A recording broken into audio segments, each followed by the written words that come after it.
All right. So this week we have something kind of fun. Nick and I had been thinking. There's lots of different types of video games, right? Lots of genres, different types of games, lots of different types of alcohol. We thought it'd be fun to pair up different games or genres with different types of alcohol. So that's what we're going to do today. We're going to look at some of the major games, major genres, and what kind of alcohol that you'd be drinking while you're playing those games. And Jake and I will be your bartender for this evening. So let us know if you need anything. Let's get going.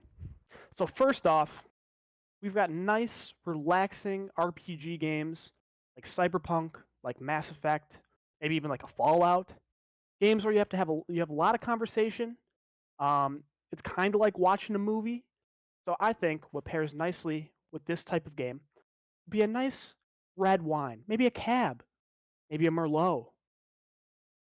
Endless options of red wine to pair with your relaxing experience of an RPG video game where you get to sit back, listen to the characters talk, and build your story as you casually sip your nice glass of red.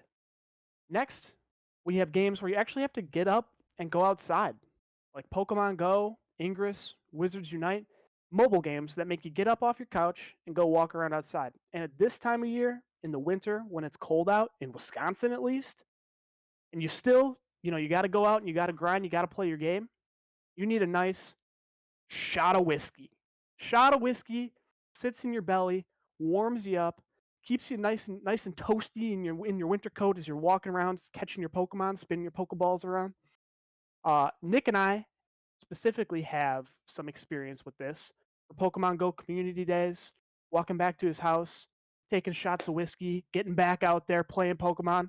It's an experience I know I'll never forget, and if you try, I know you'll never forget as well.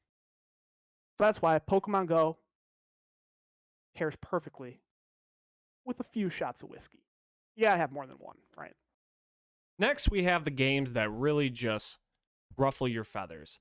Kinds that just send shivers down your bones out of frustration. Games like Getting Over It.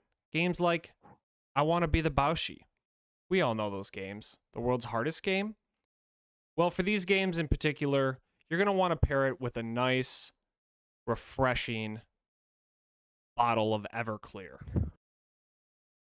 The type of liquor that'll make you forget that this night of pain and agony in gaming ever existed.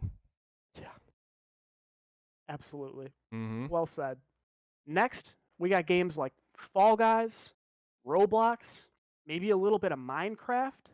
For these, you're going to want a nice non-alcoholic beverage. All right, I'm talking like duels, a nice stiff glass of iced tea, maybe a warm glass of milk because you're staying up one more game past your bedtime and you got to be able to go to sleep because you got school in the morning. All right, so for these type of games, something non-alcoholic, kids, please. The drinking age is 21 in the United States. So let's be responsible and have a nice non-alcoholic beverage. So next, we all know a few guys like this, right?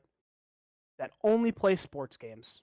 Every single year we get the new FIFA, the new Madden, the new 2K. They're just sports games guys. They don't venture out of their comfort zone. They're willing to pay $60 for the roster update every single year. These guys, I like to consider basic, all right? So these guys, I'm going to recommend a nice White Claw, okay?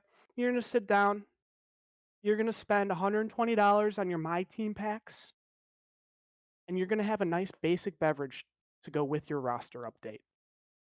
So when you're enjoying your sports games with your boys, sit down with a nice White Claw. My recommendation.